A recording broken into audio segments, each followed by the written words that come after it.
Hello and welcome to World Watch on Oweleketv. I am Antonia Nwokolo.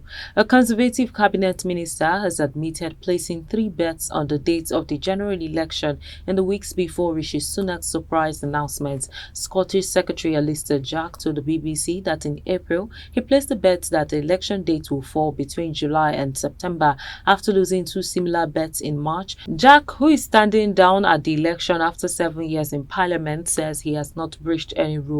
He had made £2,100 from one of the bets, but later claimed his comments were a joke. On Tuesday, Jack admitted he had placed a £20 bet at 5 to 1, which would have netted him a return of £120. NHS bosses are warning that patients may face major disruption in England this week as the latest junior doctor strike coincides with the hottest week of the year. British Medical Association members will stage a 5-day walkout from Thursday the 11th in a long-running pay dispute. It comes with yellow heat health alerts in the many parts of the country.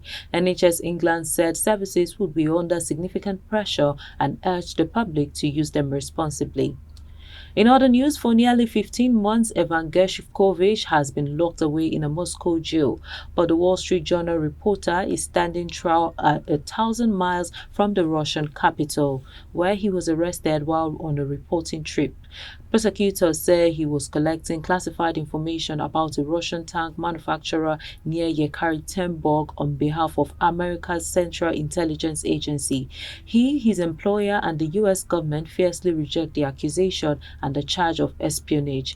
If convicted, he could face up to 20 years in prison. At least 5 protesters have been shot dead by police in Kenya, and a section of parliament has gone up in flames as demonstrations against new tax proposals escalate. An angry crowd broke through police lines to storm parliament in the capital Nairobi before setting parts of it ablaze.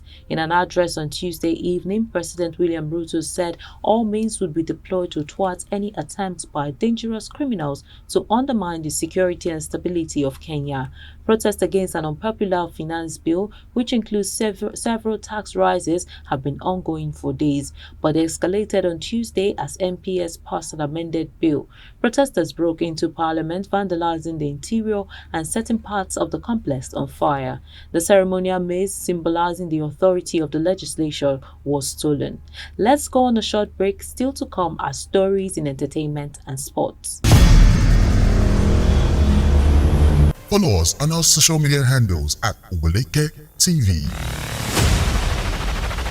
Visit our website at www.oweleket.tv for a thrilling journey. Oweleketv, rising star at the fairground.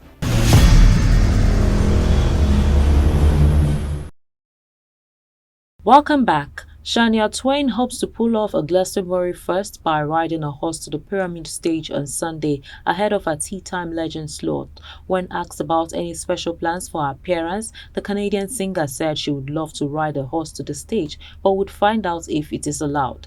This would be far from the first time that Twain has incorporated horses into her work. From 2012, her Las Vegas residency at the Caesars Palace Coliseum featured her singing her hit "You're Still the One" on stage while sitting on a white horse.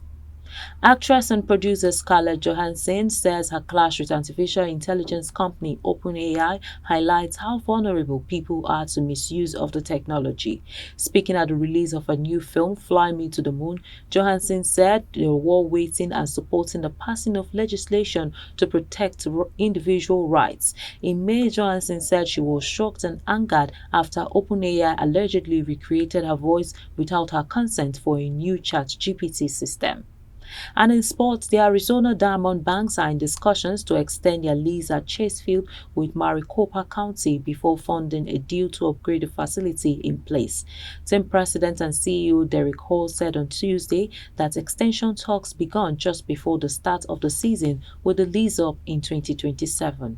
And that's all we have for you on World Watch. I am Antonia Nwokolo.